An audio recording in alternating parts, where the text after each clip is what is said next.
আলহামদুলিল্লাহ। আপনারা যারা আমার ভিডিও দেখেন যে জানেন আমার ব্যক্তিগত অভিজ্ঞতা, আমার ব্যক্তি জীবন, আমার আমেরিকান জীবন, আমার কাজের জীবন বা আমার সাংস্কৃতিক জীবনের কর্মকাণ্ড এবং আমার ইসলামিক জীবনকাণ্ড, আমি কতটা কী করছি, কোথায়, এগুলোই বেশিরভাগ শেয়ার করি। আজকেও এর ব্যতিক্রম হবে না। একটা অসাধারণ জিনিস আপনাদেরকে বলব। মানে আজ থেকে ১ম এ একটা বলি, আজ থেকে অনেক বছর আগে তখন আমার ছেলে রেসিডা মসজিদের সাথে ভিক্টোরি বুলভার্ডের উপরে ছোট্ট একটা মসজিদ ছিল। যারা বাঙালি জানেন, আমি আমি যদি ইংলিশে বলতাম তাহলে অনেক বিদেশিরা এই জিনিসটা বুঝতো। একটা ছোট্ট মসজিদ ছিল, আর পরের দিকে হলো কি যে একটা বড় মসজিদ তৈরি হচ্ছিল। ওই ছোট মসজিদে যখন আমরা সবাই যেতাম তখন আমার ছেলে বিশেষ করে ইনভলভ ছিল ওই মসজিদের সাথে। ওইখানকার যে আরিফ ভাই, উনি ওকে খুবই স্নেহ করতো, সবসময় ওকে আপ্যায়ন করতো। তাতে করে ধীরে ধীরে ধীরে ওর মনটা মানে তখন ইউডনেল হিলসে থাকি, ও বাইক নিয়ে যেয়ে ওই ভিক্টোরি বুলভার্ডের মসজিদের সামনে দাঁড়ায় থাকতো।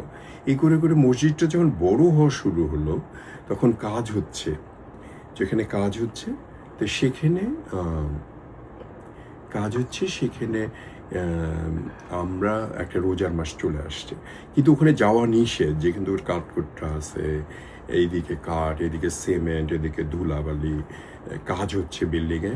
তো আমি একজনকে, একটা বাচ্চা ছেলে, আমি নিজেও তখন বাচ্চা, তো ওকে মানে ইয়াং ছিলাম আর কি, তা ওকে বললাম যে এই চলো আমরা একটা কাজ করি।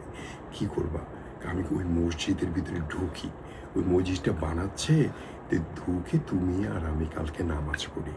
তাহলে হবে কি, আমরা বলতে পারবো যে এই মসজিদে প্রথম নামাজ আমি আর তুমি পড়ছো। ও পিচ্চি তো খুব খুশি, হয়তো কত 15-16 বছরের একটা ছেলে হবে। ঠিক আছে ঠিক আছে। দিয়ে আমরা খুব ভয়ে ভয়ে ভয়ে ভয়ে এই সিমেন্ট আর এই যে ইট পাথরের কর্নার দিয়ে ভিতরে যেয়ে নামাজ পড়লাম দুইজনে। ও আবার আজান দিল, আমরা আবার দুইজনে নামাজ পড়লাম। দিয়ে আমরা ভয় পাচ্ছিলাম যেখানে কি জিন আছে না পরি আছে না ভূত আছে আমাদেরকে যদি ধরে। তারপরে আমরা দিয়ে ও আমাদের খুব একটা খুনসুটি হলো, দিয়ে আমরা ওখান থেকে বের হয়ে আসলাম। আর কালকে যখন আমি লাইলাতুল কদরের কিয়াম করতে গেলাম বারব্যাংক মসজিদে, বিশাল আয়োজন, অনেক বক্তারা আসছে, আর অনেক বক্তারা বক্তৃতা দিচ্ছে। তাদের মধ্যে ওই ছেলেটা ছিল। নর্থ হলিউড না, ভ্যানাইসের বলবরে এলাকায় থাকে। ওর বাবাও ওই দিকেই থাকে। ব্যাকগ্রাউন্ড বোধহয় ইজিপশিয়ান হবে। সেই ছেলেটা প্রধান বক্তাদের একজন ছিল। নামটা বলতে পারবো না, কিন্তু এটা একটা সত্যি অভিজ্ঞতা। কালকের কথা, আমাদের তখন বারব্যাংক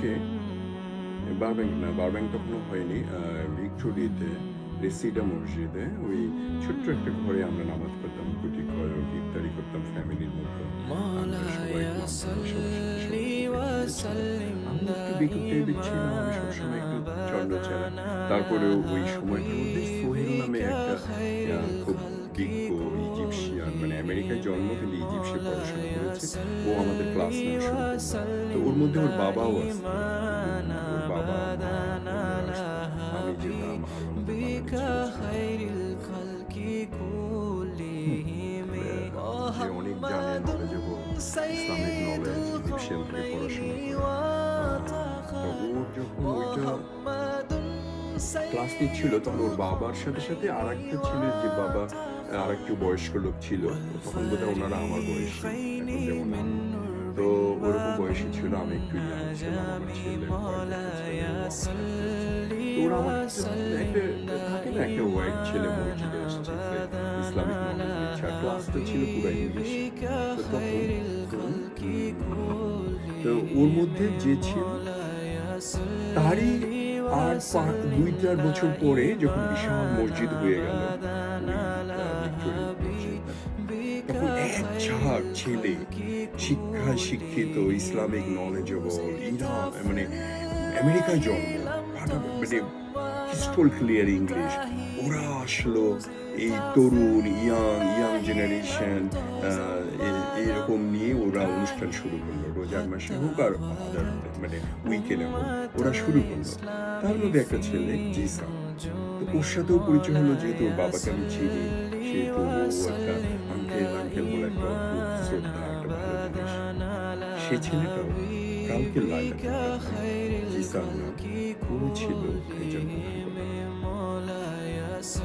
এত কাহিনী আপনাদেরকে বলার একটাই কারণ, এই যে আমার জার্নিটার জার্নিটা গতকালের কথাই যদি ধরি, রাজু আমার আর ওর বউ আমার খুব ভালো বন্ধু। ওরা আমাকে ইনভাইট করেছে ইফতারে, তার মধ্যে ওদেরই একজন খুবই ক্লোজ,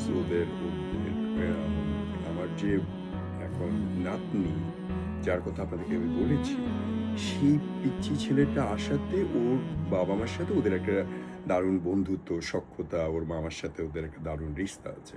তো ওরা ডাকলো, আমি কোনোভাবেই গেলাম না। কারণটা কিন্তু গাড়ি, কিন্তু আমি ইগনোর করলাম টোটালি। না যেয়ে আমি কালকে গেলাম নর্থ হলিউডে। পিচ্চি পিচ্চি পিচ্চি পিচ্চি পিচ্চি ছেলে মেয়েদের ওদের অনেক সুন্দর সুন্দর সূরাগুলো মুখস্থ করলাম। আমার এই ৪-৫টা সূরা মুখস্থ আর আত্তাহিয়াতুর আল্লাহুম্মা জেনে নামাজ পড়ার মধ্যে ওদের এই ছোটোগুলা সূরা আসর পড়তেছে, সূরা মুলুক পড়তেছে, সূরা বাকারা পড়তেছে, আমি তো হতভম্ব। ওটা একটা ভালো শুরু হলো। তারপরে যখন বারব্যাংক মসজিদে গেলাম, এবার রোজাই প্রথমবার বারব্যাংক মসজিদ। আর আপনারা যারা আমার ভিডিও দেখেন রেগুলার জানেন যে বারব্যাংক আমার হোম টাউন তো না, হোম মসজিদ। ওটা আমি লিটারেলি সবসময় যাই।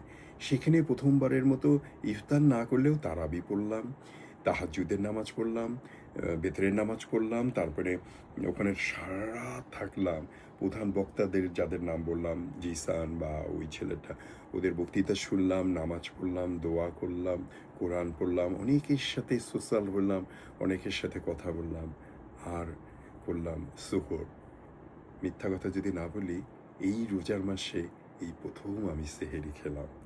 তো এই যে বিশাল একটা রাত, আল্লাহ করে সেটাই যেন লাইলাতুল কাদরে হয়। লাইলাতুল কাদরে ২১ থেকে ৩০-এর মধ্যে বেজোড় সংখ্যা হতে পারে, যে কোনো রাত হতে পারে।